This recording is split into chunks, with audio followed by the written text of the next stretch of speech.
وحشتوني وحشتوني، اهلا بأعز الحبايب، اهلا بالاسطوره هناء. حاسه ان في فرح على فكره. طبعا يا حلوين كان في ست كتير جميله جميله لدرجه مش عارفه اقول ايه، قمر قمر قمر. الست دي كانت ست ملتزمه مع ربنا، جوزها كده جلده جلده على الاخر، ده 600 جنيه.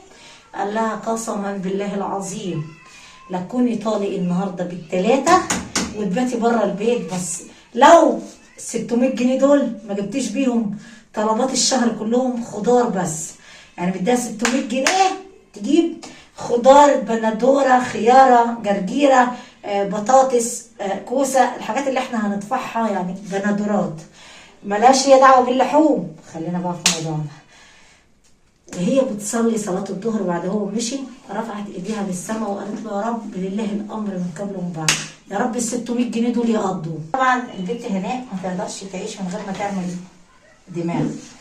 عايزين نعمل دماغ كده حلوه بلدي، ونعمل كوبايه فنجان القهوه ده عشان ننسى ورحمه ابويا هعمل القهوه دي عشان انسى الهري بتاعكم. لف بقى بصوا بقى يا حلوين، صلوا كده على سيدنا محمد عليه الصلاه والسلام. انت بتصلي يا واد وانا اصلي، وبعدين يا بنت هنا اللي عامله زي الشوكولاته، بس حط لايك دلوقتي.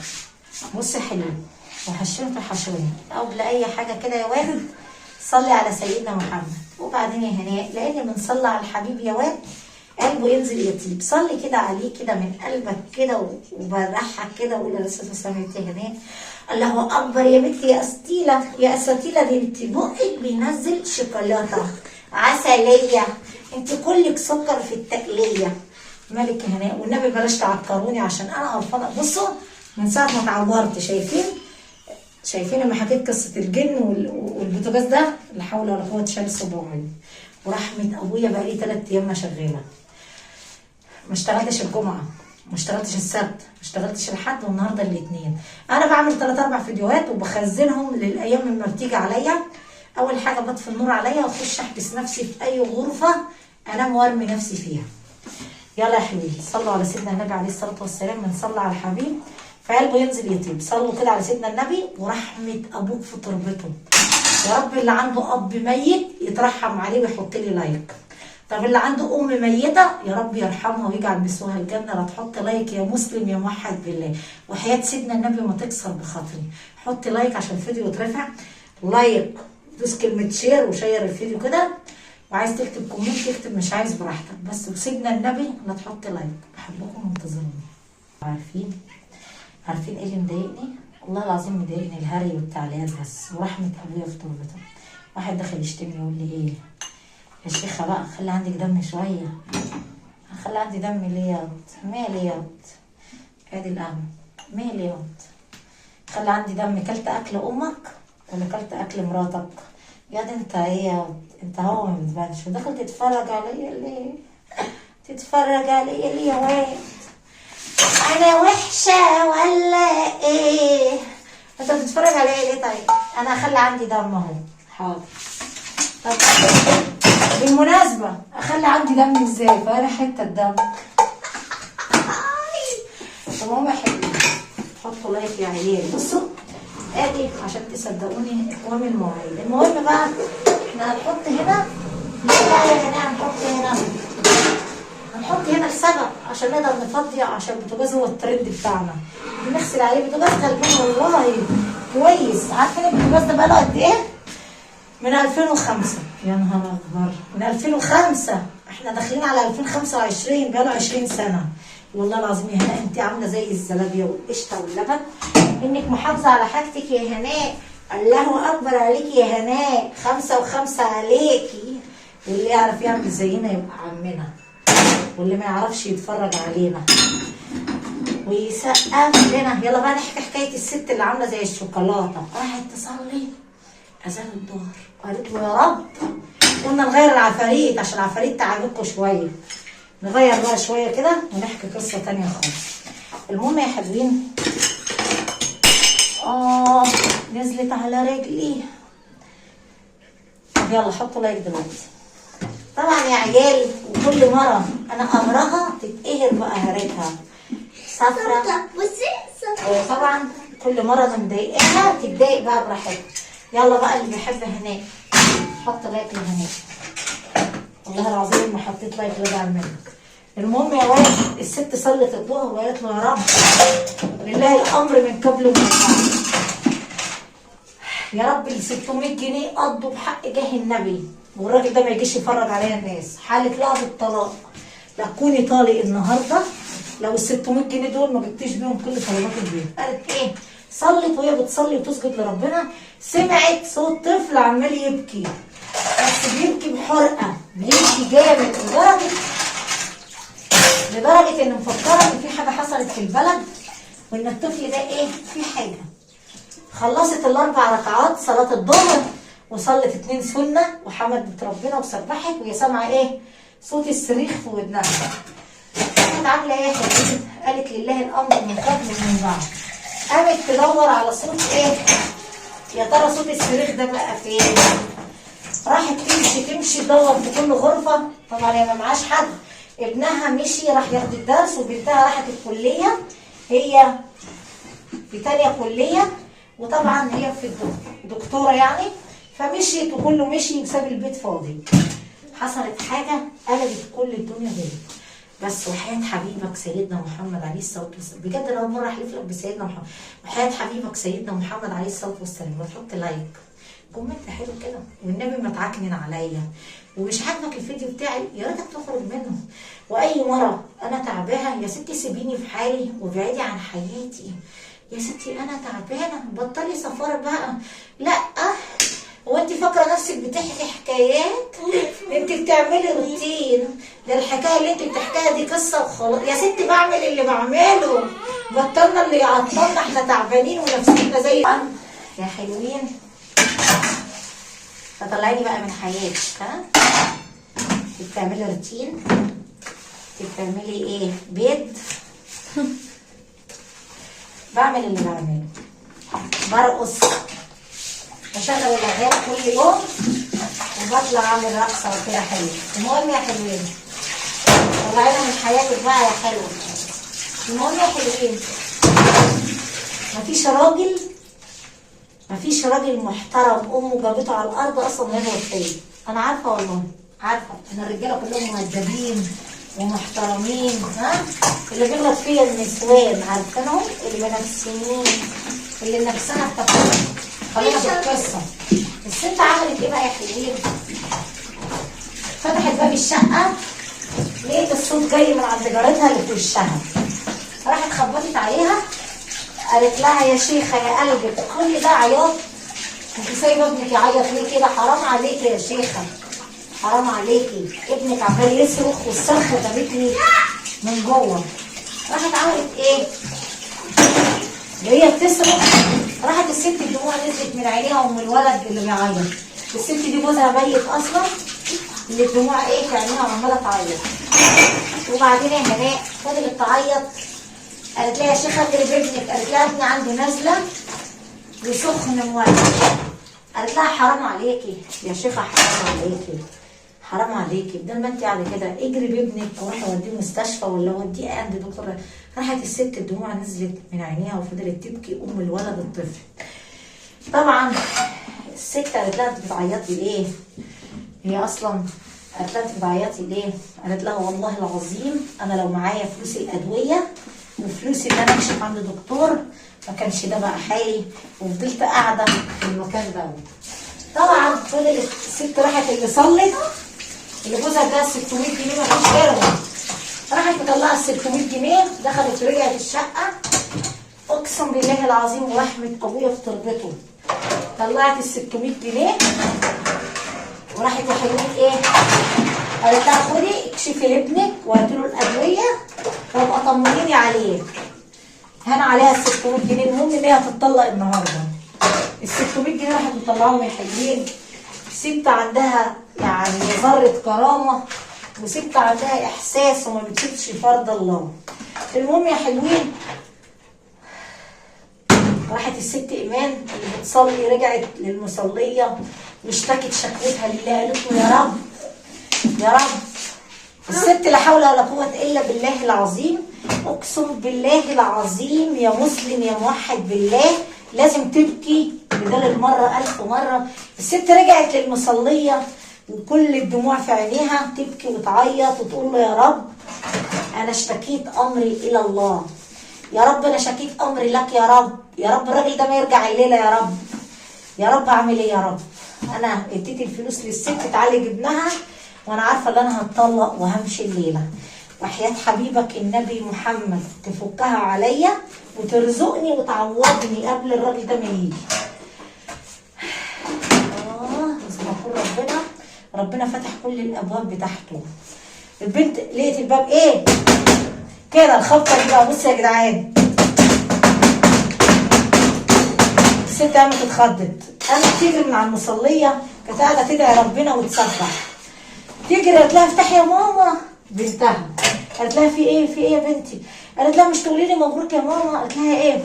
قالت لها الدكتور في الجامعه حب يكرمني يا ماما واداني ظرف تكريم ليا من شطارتي وطبعا تقدير ليا. الظرف ده فيه 2000 جنيه يا ماما ليا. قالت لها بجد يا بنتي ولا بتهزري؟ قالت لها قسما بالله يا ماما خدي ال 2000 جنيه هم يا ماما، خدي اللي انت عايزاه يا تيم. قالت اللهم لك الف حمد وشكر يا رب ان انت سترتني بسترك الجميل، اللهم استرني فوق الارض واسترني تحت الارض واسترني. شكرا يا رب، ده ربنا عالم بيا وربنا قبل دعوتي. الواد جه من الدرس قالت له يا تامر، قال لها نعم يا ماما. قالت له اجري يا ابني بسرعه روح السوق قبل ابوك ما يجي، هات الطلبات البيت، ابوك حالب بالطلاق، ان ما جبتش الحاجات النهارده بتاع البيت ب 600 جنيه لا يمشينا عشان خاطر يا ابني. جاي ينزل على السلم ليه الست طالعه اللي كانت بتعالج ابنها جارتهم طالعه وجايبه الواد وجايبه له علاج وحالتها كويسه. والغريبه بقى يا حلوين من كرم ربنا علينا ان هي شايله شنطتين ماشي. قالت له انت رايح فين يا تامر؟ قال لها ماما مدياني اشتري طلبات للبيت. قالت له اطلع يا تامر اطلع انا عايزاك حبيبي. طلعت الست جايبه كل الطلبات البيت للجاره اللي قدامها، خضار وقوطه وحاجات تقضيها كده يجي شهر، جايبه لها قلقاس وقوطه وسبانخ وبسله وبندوره وخيار وفلفل وجزر وكل خيارات الله وملوخيه وكل حاجه.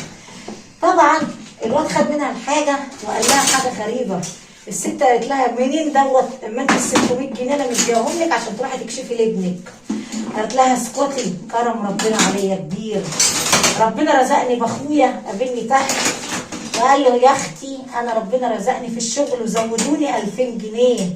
حلفت بالله العظيم لا يكونوا ال 2000 جنيه دول من نصيب اختي اول شهر. ال 2000 جنيه دول ربنا رزقني بيهم يا اختي وقلت اديهم لك. ربنا كرمني والمرتب بتاعي زاد 2000 جنيه.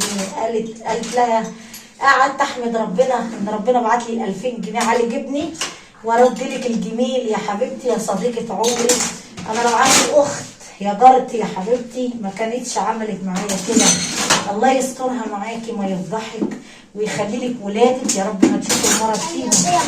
انا مبسوطه وسعيده.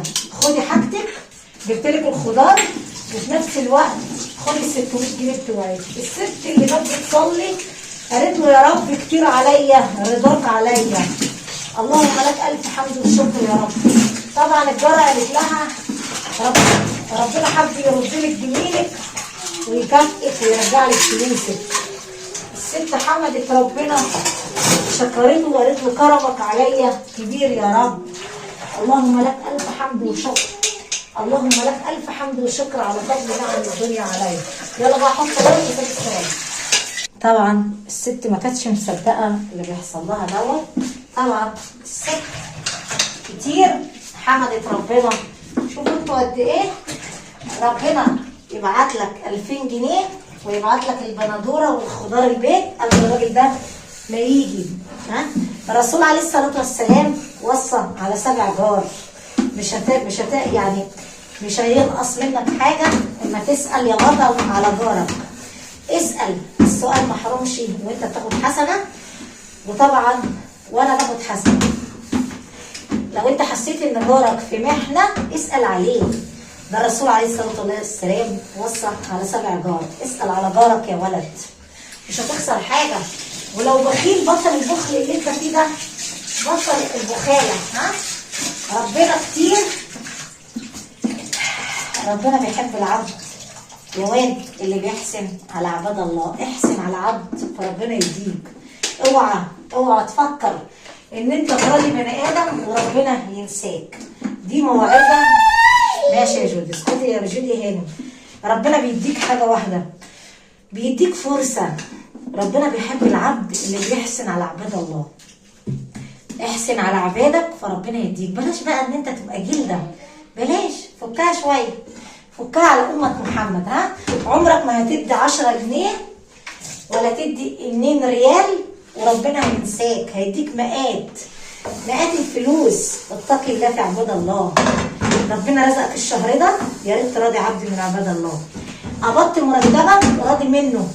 لو هتطلع 10، لو هتطلع 100، لو هتطلع 5، لو سمحت راضي تتراضى. ربنا كتير بيحب العبد اللي بيحسن على عباد الله. احسن على عبد من عباد الله، يوم ربنا باعت لك مكافأة في شغلك، ربنا مرضيك في لقمة عيشك، فاتح لك كل الابواب المقفولة.